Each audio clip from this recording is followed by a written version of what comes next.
Add to that then it's physically difficult right now to operate in Hong Kong because you don't know when the protests will happen or where. The police are firing tear gas indiscriminately, and lots of innocent people are getting gassed, and people are getting sick from repeated exposure to tear gas, which is unbelievable, because when these things are rated as safe or acceptable under human rights laws, no one thought that people were going to be gassed every day for 6 months. They thought, you're going to use it once and it doesn't kill anybody, so that makes it okay. So that is a concern. And now moving forward, the Hong Kong GDP is expected to drop dramatically as a result of the protests. The Hong Kong GDP only represents a very small percentage of the total GDP of China. However, there's a lot of pass-through investment and pass-through.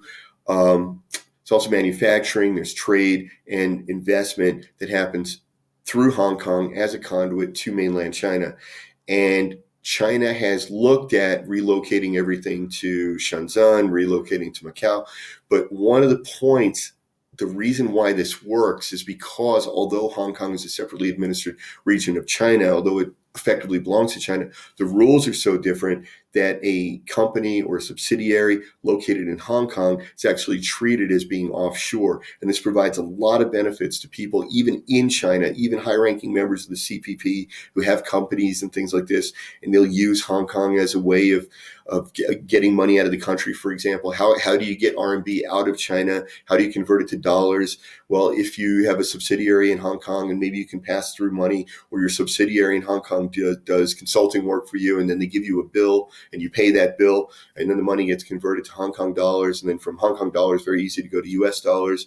And there's also tax advantages. There are share advantages when you buy shares on the Hong Kong exchange versus buying them on the Shanghai exchange.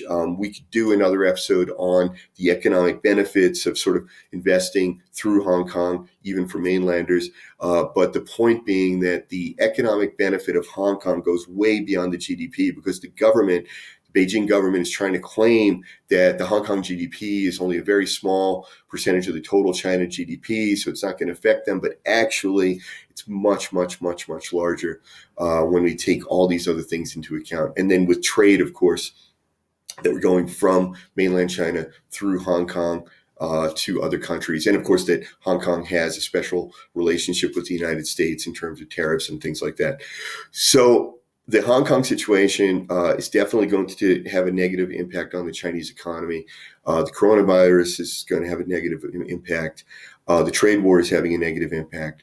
Then we have the Xinjiang papers that were leaked towards the end of the year.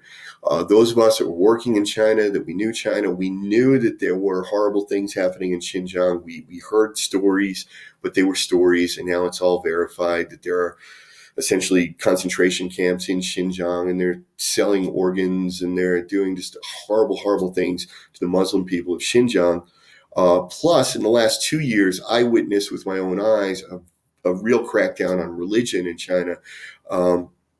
Every year at Christmas, we receive directives whether or not we're allowed to celebrate Christmas openly that year. And a few years ago, I think like 2015 probably, China had this huge open Christmas celebration everywhere. And it was because they realized they could capitalize on it, to make money as a consumer holiday.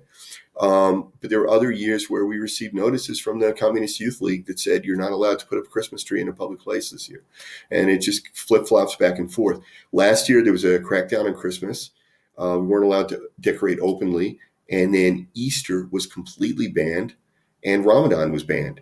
And there were just horrible repressions against Muslims, against Christians, particularly against the underground Christian churches and things. So it was all things that we were aware of because we were in China and the world only was looking at a little bit. But since the Xinjiang papers came out, now the world knows about it. And a lot of people are upset. The U.S. Congress now is passing human rights bills. They have bills related to Xinjiang, bills related to Hong Kong, bills related to Tibet. The Tibet issue, which in the 70s and 80s was a big thing, suddenly is in the news again. And none of this can be good for China. I read, these are isolated cases, but hopefully they will eventually mount up, or they are mounting up. But for example, one of the major football clubs in England refused a contract to go to China and run, and it was a multi-million-dollar contract to run football camps in China, and they refused to do it on humanitarian grounds. And I absolutely applaud them for that. But as we start to get this type of backlash, I mean, this is all chipping away. It's a few $1,000,000 here, a few $1,000,000 there. Long term, and I don't like to make projections, but I'm going to make a projection, right? The Belt and Road Initiative is my other area of expertise beyond U.S.-China trade. And the Belt and Road Initiative, the Belt and Road runs through essentially every Muslim majority country that is not in the Middle East. So it's, Indonesia, Malaysia, Pakistan, a number of Muslim, all the Central Asian republics. So basically what you're looking at is all of these Muslim countries that are signed on to the Belt and Road. And in many instances, in many of the Belt and Road countries, Pakistan in particular, the public is very upset about the Belt and Road, and they don't like it. And they don't like the fact that the government is signing non-transparent loan agreements with China, and the public doesn't know what they owe to China. And local industries and local craft guilds and things are being crowded out by Chinese companies. And some of these loan agreements come with like a 5-year period that Chinese companies don't pay tax in the country. And so the people are upset to begin with. And now that the news is getting out about Xinjiang, there have been protests in Turkey, for example. There have been protests. The people are telling the government, we're very upset with what China is doing in Xinjiang, and they want the government to stop cooperating with China. So I can't predict how big these protests will get, how bad the backlash will get, but I would hope that Muslim people around the world would see the Xinjiang papers and would stand up and say, we need to stop supporting China.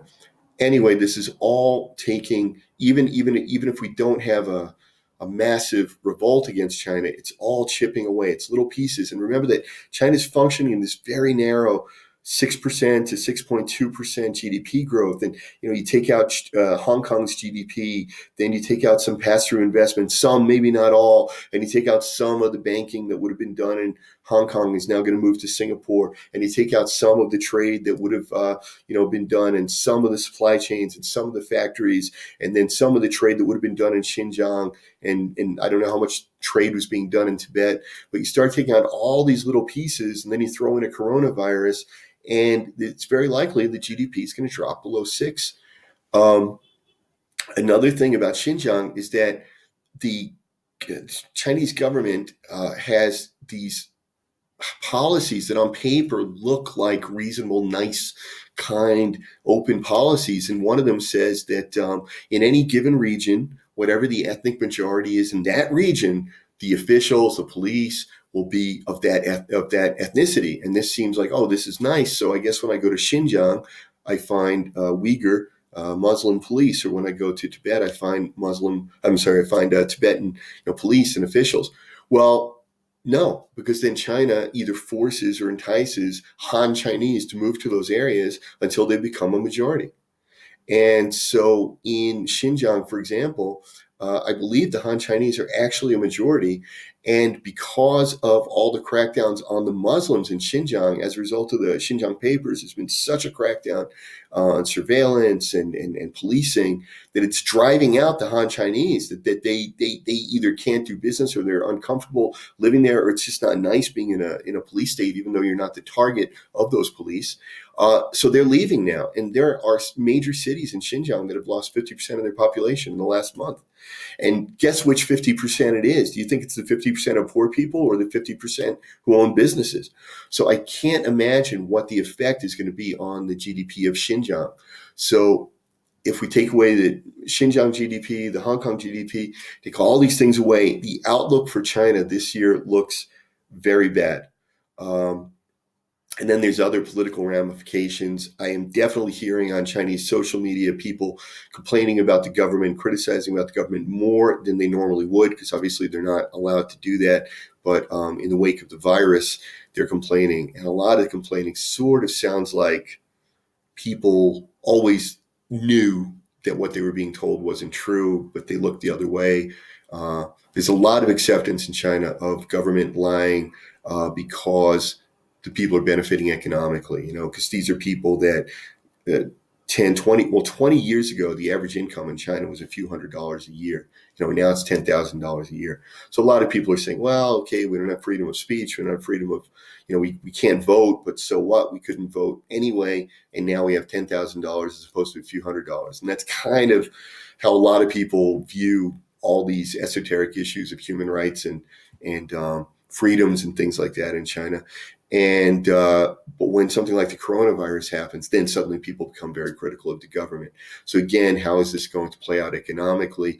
Certainly, it's not going to be good. I don't know how to predict what the impact will be. So what we'll do is we'll just keep doing these podcasts, and we'll keep checking in, and we'll see how the situation is going. All right, I'm Dr. Antonio Graceffo. Thank you for listening. Coming to you from Ulaanbaatar, Mongolia. Don't forget, you can get my books on Amazon.com. I've got 3 books about the Chinese economy. I have one on wrestling. I don't know how many of you are into wrestling and MMA fighting, but that's what I do when I'm not doing economics research.